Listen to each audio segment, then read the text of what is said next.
நல்லா இருக்குல்ல. இன்னைக்கு நான் போடுற vlog வந்து ஓல்டு vlogங்க தான், எப்பயோ எடுத்த வீடியோஸ் தான்.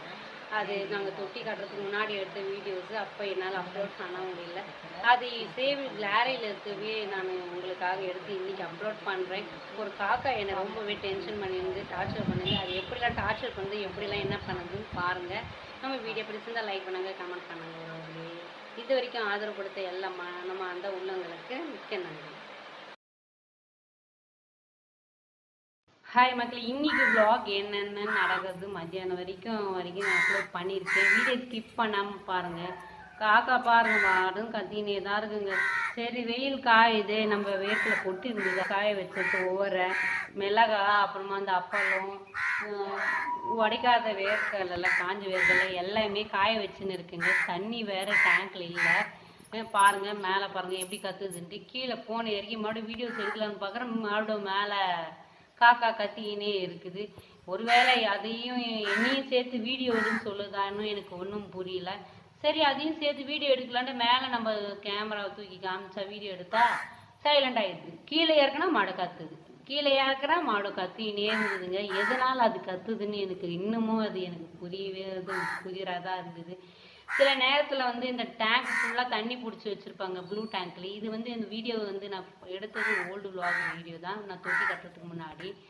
பாருங்கள் இந்த தண்ணி ஃபுல்லாக இருக்கும். இருந்ததுன்னா தண்ணி குடிக்கிறதுக்கு காக்கா உட்காரும். இப்போ தண்ணி இல்லாதனால தண்ணி நிரப்ப சொல்லுதா, இல்லைன்னா நான் உள்ளே போன பிறகு இங்கே இருக்க பொருளெல்லாம் ஆட்டையை போட பார்க்குதானோ எனக்கு தெரியல. ஒரு பக்கம் வேறு எனக்கு வானமும் சதி பண்ணுதுங்க. நல்ல வெயில் காயுதுன்ட்டு அவசரப்பட்டு பரப்பரன்னு எடுத்துன்னு வந்து வெயிலில் காய வச்சுட்டேன். மாடுங்கள்லாம் மேய்ச்சலுக்காக ரெடியாக கிளம்பிடுச்சுங்க. பாருங்கள் இது ஃபுல்லாக மாடு தொழுவம் தான். இது மாடெல்லாம் இருந்த இடத்தெல்லாம் நாங்கள் க்ளீன் பண்ணிட்டேன். பாருங்கள் வெக்கில் வந்து கொஞ்சம் கம்மியாக தான் இருந்தது. இந்த முறை வெக்கில் நிறையவே குடான் ஃபுல்லாக அடுக்கி வச்சுருக்கேன். எங்களுடைய பக்கத்துலேயே 2 தென்னை மரம் இருக்குது, அதில் மாடு கட்டுவோம். இந்த எலுமிச்சை மரம் வந்து ஒரு 3 வருஷமாக காயே வைக்கலைங்க. இந்த ஊர் தாங்க அரும்பான அரும்பு நிறைய பூத்துருக்கு. பரவாயில்ல, அது ஒரு சந்தோஷமான விஷயம். இது பல நாள் பட்டு போயிருந்ததுங்க. இப்போ தான் பச்சை கட்டு இந்த இல்லாமல் எங்களுக்கு காய் வந்து வச்சிருக்கு, குட்டி குட்டி காய் வச்சிருக்கு. இந்த vlog வந்து நல்லா காய் வச்ச பிறகு உங்களுக்கு எடுத்து நான் அப்லோட் பண்ணுறேன். இது கனகாம்பரம், ஊசி கனகாம்பரம் செடி. இதை வந்து ரோஜா செடி. ரோஜா செடி பாருங்கள் எவ்வளோ அரும்பு அழகாக அரும்பு எடுத்துருக்குதுன்னு. ரொம்ப எனக்கு ரோஸ்னால் ரொம்ப பிடிக்கும். ஏன்னா அந்த வாசனை ஸ்மெல்லாம் ரொம்ப அழாதையாக இருக்கும். நம்ம சாரி ரோஸ் கலர் சேமாகவே இருந்ததுல எனக்கு ரொம்பவே சந்தோஷமாக இருந்தது. தொட்டியில் தண்ணி இல்லாதனால அதான் இங்கே தொட்டி இப்போதைக்கு என்கிட்ட கிடையாது இல்லையா, அது வாட்டர் டேங்க் பேரில் தான் தண்ணி இருக்குது. தண்ணி பிடிக்காதனால தொட்டியில் தாங்க போயிட்டு பிடிக்கணும். சரி அதுக்கு முன்னாடி நம்ம சொரக்காய் செடியும் காமிச்சிடலாம். அப்படியே சொரக்காய் செடி, காராமணி செடியெலாம் நம்ம வீட்டு தோட்ட செடியாகவே போட்டிருக்கேங்க. இப்போ காராமணி செடி வந்து அரும்பு வைக்க ஆரம்பிச்சிருக்கு. பாருங்கள் சின்ன சின்ன அரும்பு தான்.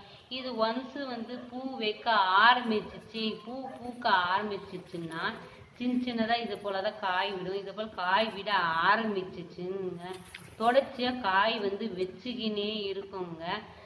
கிட்டத்தட்ட ஒரு செடியும் ஒரே ஒரு செடி தான், ஒரே வந்து போட்டு வர செடி வந்து கிட்டத்தட்ட 1/4 கிலோ காயிலேருந்து 1/2 கிலோ காராமணி வரைக்கும் கிடைக்குங்க. நம்ம உதுத்து எடுத்தோம்னா ஒரு சமையலுக்கு இல்லை 2 சமையலுக்கு யூஸ் பண்ணுற மாதிரி தாங்க இருக்கும். இதனால் சும்மாவே நாங்கள் தோட்டத்தில் ஓரத்தில் போட்டு வைக்கிறது தாங்க. நாங்கள் காராமணி பயிரெல்லாம் போட்டு வைப்போம். சும்மா பயிர் வந்து சும்மா டைம் பாஸுக்கு சும்மா நம்ம சாப்பிட்றதுக்கு கூட நம்ம வச்சுக்கலாம். ரொம்ப அந்த அளவுக்கு பயிரெலாம் காய் வைக்காது. ஆனால் காராமணியில் நிறையவே காய் வைக்கும். கொடி காராமணி இருக்குது, இதில் வந்து நாட்டு காராமணி இருக்குது. நான் போட்டிருக்கிறது வந்து கொடி காராமணி தாங்க. மாடு வேறு நம்ம ஓட்டிட்டு போனோம். அதுக்கு முன்னாடி பிள்ளைங்களுக்கு சமைச்சிடணும் இல்லையா நம்ம. இன்னைக்கு என்ன சமையல், சாதம் வெடிச்சாச்சுங்க. அடுப்பில் தாங்க இன்னைக்கு செஞ்சேன். பதார்த்தங்கள் எல்லாமே கொஞ்சமாக உள்ள கேஸ்லேயே செஞ்சுட்டேன். கருணக்கிழங்கு போட்டு காரக்குழம்பு வைக்கலான்ட்டு கருணக்கிழங்கு அரிஞ்சாச்சு, சின்னதாக அரிஞ்சு இது போல் தண்ணியில் வேக வச்சுக்கணுங்க. கொஞ்சமாக மிளகாத்தூள் உப்பெல்லாம்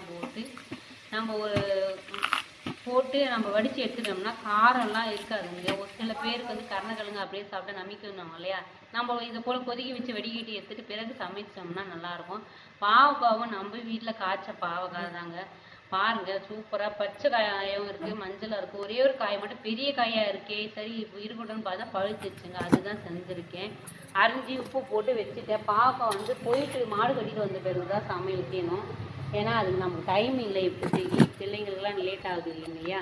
அதனால நம்ம போனோம், அடுப்பை கடை மொழி வச்சு காயெல்லாம் போட்டு குழம்பு வச்சுட்டேங்க. முடிஞ்சிச்சு, சாதமும் வெடிச்சாச்சு. இன்னொரு பக்கம் பாருங்க, நம்ம பட்டாணி வேக வச்சிருந்தோம் இல்லையா, அந்த பட்டாணியும் உருளைக்கிழங்கு போட்டு பிள்ளைங்களுக்காக கிரேவி பண்ணியாச்சு.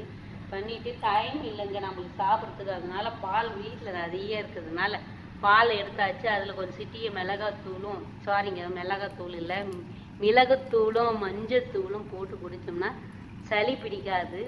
அதனால நம்ம பால் வரைக்கும் குடிச்சிட்டு போகலான்ட்டு பாலை வந்து லைட்டாக சுகர் போட்டு 2 அடி அடித்து குடிச்சாச்சு. இப்போ என்னங்க மாடு ஓட்டுற வேலை தான் நம்ம வேலை.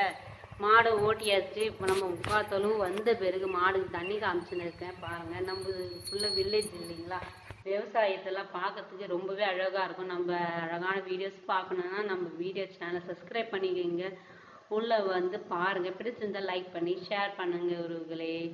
பாருங்க, இதுதான் பயிர் எப்படி வந்துருக்கு பாருங்க. இது வந்து பில்லு. பயிருக்கும் பில்லுக்கும் நம்மளுக்கு வித்தியாசமே தெரியாத அளவுக்கு வளரும். இப்படி தான் நம்ம களை பறிக்கணும். நம்ம வீடியோ பிடிச்சா லைக் பண்ணி